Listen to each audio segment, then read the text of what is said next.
आज की वीडियो में हम डिस्कस करेंगे BA third year geography, BA fifth semester fifth है। Most important short questions. First जो क्वेश्चन है 50-55 के आसपास क्वेश्चन है जो बहुत ज़्यादा इंपॉर्टेंट है, अच्छे से लर्न करना इनको सभी को। फर्स्ट क्वेश्चन है ऋतु प्रवास किसे कहते हैं। दूसरा है जैविक और अजैविक संसाधनों में अंतर स्पष्ट कीजिए। ज्योग्राफी में कुछ चीज़ें ऐसी होती हैं जो सिर्फ कॉमन सेंस से ही समझ में आ जाती कि ये क्वेश्चन ऐसे होगा, यानी जो वर्ड्स हैं वही बता देते हैं, जैसे ऋतु प्रवासी है। नेक्स्ट है चावल की कृषि को खुरपे की कृषि क्यों कहा जाता है। बहुत आसान क्वेश्चंस होते हैं, ज्योग्राफी बहुत आसान होती है। नवीकरण योग्य और नवीकरण अयोग्य संसाधन में क्या अंतर है। वो संसाधन जिनको नया बनाया जा सकता है और वो संसाधन जिनको नया नहीं बनाया जा सकता। आपने पक्का लर्न किए होंगे सारी चीज़ें। क्यूबा को विश्व का चीनी का कटोरा क्यों कहा जाता है। मुक्त व्यापार से आप क्या समझते हैं। ऐसा व्यापार जो प्रतिबंध रहित हो, जिसपे किसी भी प्रकार का कोई प्रतिबंध ना हो। चतुर्थक आर्थिक क्रियाओं के बारे में आप क्या जानते हैं। वर्षा जल संग्रहण के बारे में बताएं। कोयले का क्या महत्व है। प्रौद्योगिक धुरों के बारे में लिखें। धनात्मक और ऋणात्मक व्यापार संतुलन क्या होता है। आर्थिक भूगोल अर्थशास्त्र से किस प्रकार भिन्न है। ये तो आपका पहली यूनिट में दे रखी हैं सारी बातें। ग्लोबल वार्मिंग के बारे में आप क्या जानते हैं। संसाधन के मुख्य घटकों का संक्षेप में वर्णन करें।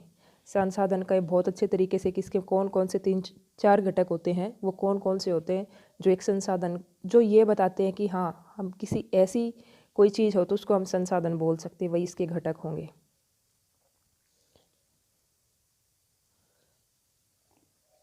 नेक्स्ट है ऊर्जा संसाधन का अर्थ बताइए। कपास का उत्पादन किए बिना भी सूती वस्त्र उद्योग स्थापित किया जा सकता है, स्पष्ट करें। ये कॉन्ट्राडिक्टरी तो नहीं कहेंगे कि ऐसी जगह जहाँ पे कपास का उत्पादन नहीं होता। अपने उद्योगों का केंद्रीकरण पड़ा होगा कि जहाँ पे कच्चा माल हो वहीं पे लगभग ज़्यादातर उद्योग लगते हैं। तो लेकिन क्या ऐसा भी हो सकता और ऐसा हो सकता है तो वो कैसे। ट्रांस साइबेरियन रेल मार्ग का क्या महत्व है। लंबरजैक क्या होता है। रूढ़ क्षेत्र की परिभाषा लिखें। कुटीर उद्योगों को परिभाषित कीजिए। रेशम मार्ग क्या है। व्यापारिक पशुचारण क्या है। फंदेबाजी क्या है। संरक्षण क्या है। मास्को इवानोवो प्रदेश को परिभाषित कीजिए। स्वेज नहर पर टिप्पणी लिखिए। 1869 में इसको खोल दिया गया था। ये कुछ सागरों को जोड़ती है, जिससे बहुत लंबी एक जो डिस्टेंस है वो बहुत छोटी बन के रह जाती है। विश्व व्यापार संगठन क्या है। आर्थिक भूगोल की प्रमुख शाखाएं बताएं।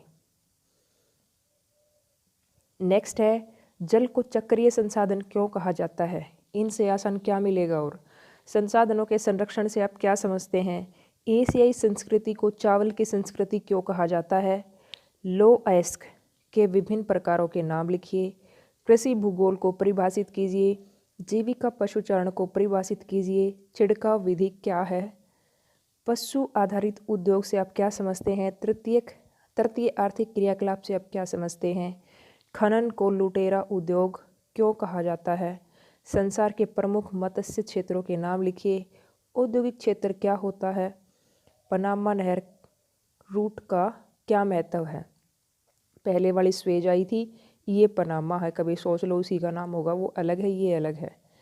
एशिया महाद्वीप के मुख्य बंदरगाहों के नाम लिखो। भारत के किन राज्यों में HBJ गैस पाइपलाइन गुजरती। इंडिया की फेमस गैस पाइपलाइन है ये। कौन कौन से राज्यों से ये गुजरती है। किन देशों में लंकाशायर कोयला क्षेत्र स्थित है। रोपड़ कृषि को परिभाषित कीजिए। द्वितीय अथवा गौण आर्थिक व्यवसाय क्या है।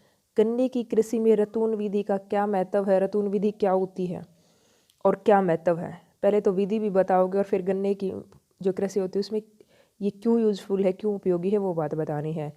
रूढ़ क्षेत्र की परिभाषा लिखें। हल्के उद्योग किसे कहते हैं। आर्थिक क्रियाकलाप कितने प्रकार के होते हैं। संग्रहण की परिभाषा दीजिए। जन्म दर को परिभाषित कीजिए। ये तीनों ही चीज़ें आ जाती है। जन्म दर, मृत्यु दर भी आनी चाहिए। लिंग अनुपात कैसे निकालते, ये सब चीज़ें आपको आनी ही चाहिए। जनसंख्या घनत्व को परिभाषित कीजिए।